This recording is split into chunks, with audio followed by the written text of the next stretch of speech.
All right, so let's break this down into 5 questions. And if you answer yes to all of them, then you're in a pretty good position to build a community around your product or service. So question number 1 is, do you have a product in the market? You see, your community needs a focal point, and for most businesses, that's a product or a service. Now, examples of this include Docker, GitHub, Ubuntu, and Unreal Engine. Each of these has got a product that's the glue that connects their community members together, where they can create content, they can share social media, they can kick off discussions, they can answer questions, they can coordinate events, and it's all wrapped around that product.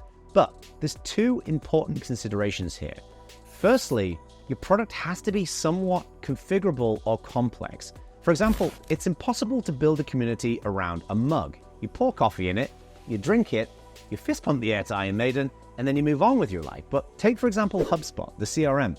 There are countless ways in which you can use HubSpot. You can send emails, you can manage records, you can integrate with other tools. History is littered with terrible products. Google Glass, Windows Vista, Friendster, and I'm not joking here, Cheetos lip balm. Wait, that's illegal. No, it isn't. You see, a community is not a fix for a terrible product. And if people don't use your product, well, there's going to be no one to join your community. So if you answer yes to having a good product in the market, then we're off to a great start. Now, by the way, if you're new around here, my name is Jono, and I've helped hundreds of companies and thousands of people build engaging online and in-person communities with less hassle and better results. But now let's move on to question number 2, which is, do you have executive buy-in?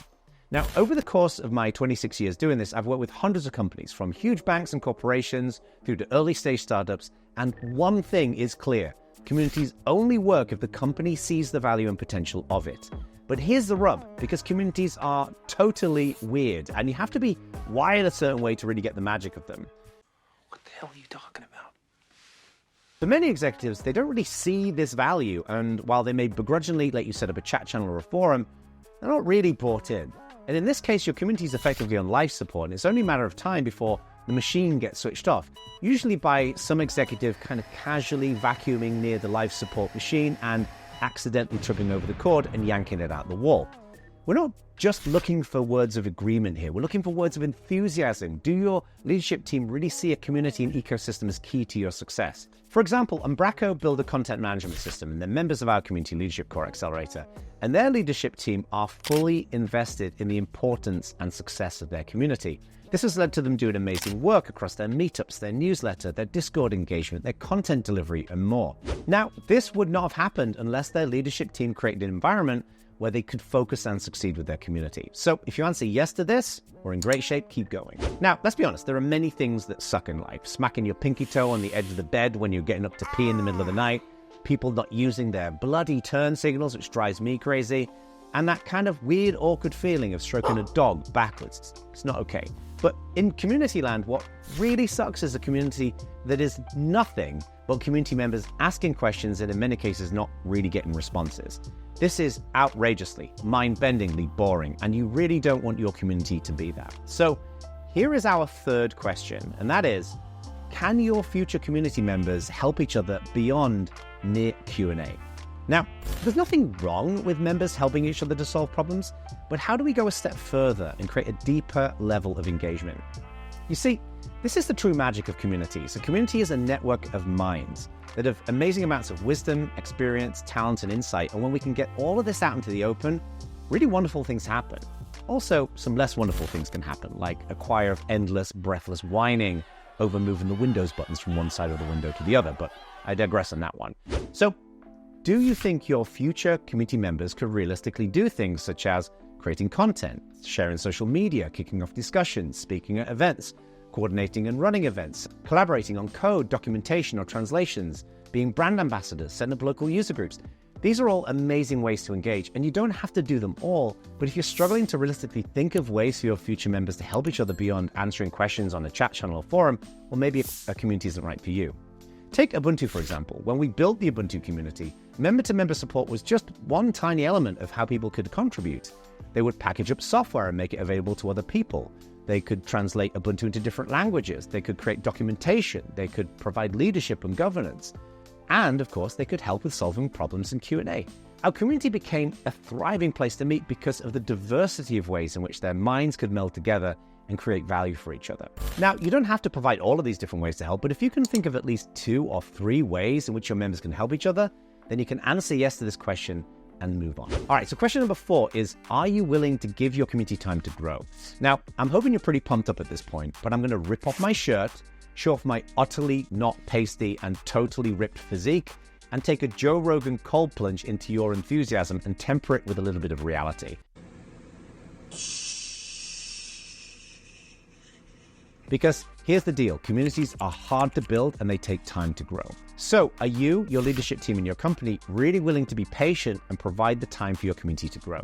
You see, for most communities, it'll take 6 to 12 months from getting up and running to seeing consistent results. Success doesn't happen overnight, and you really don't want a founder, executive, or team lead expecting a hockey stick chart within a month, because in the vast majority of cases, that just doesn't happen. You know, communities like Fitbit, Kubernetes, Ansible, Sephora, and Asana, they all took time to develop because it takes time to find the right balance of content, discussions, and engagement to really keep people coming back for more.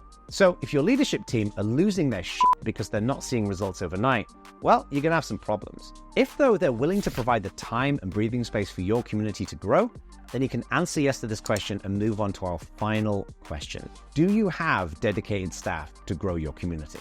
Now, I've met with some companies where a couple of eager founders or team leads are all in on building a community and they want to join our Community Leadership Core Accelerator, but I say, I'm sorry, but no. Why? Well, because they don't have at least one dedicated staff member focused on building their community. Look, I really want to work with these companies, but I've seen this story play out time and time again. If you're a company and you don't have a dedicated brain focused on, excited by, and responsible for building your community, it's probably going to fail.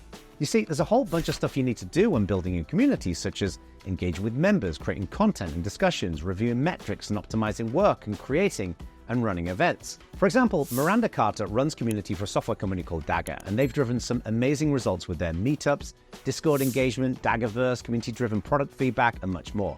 They also happen to be members of the Community Leadership Core. But compare this to Anonymous, where we brought them into the Community Leadership Core in the early days before we had a requirement around this dedicated community member or developer relations person. They had 2 founders, and we loved them. And they both pledged to work part-time on their community. Now, in the first quarter, we focused on the basics, getting their audience dialed in, spinning up a community platform, creating engagement.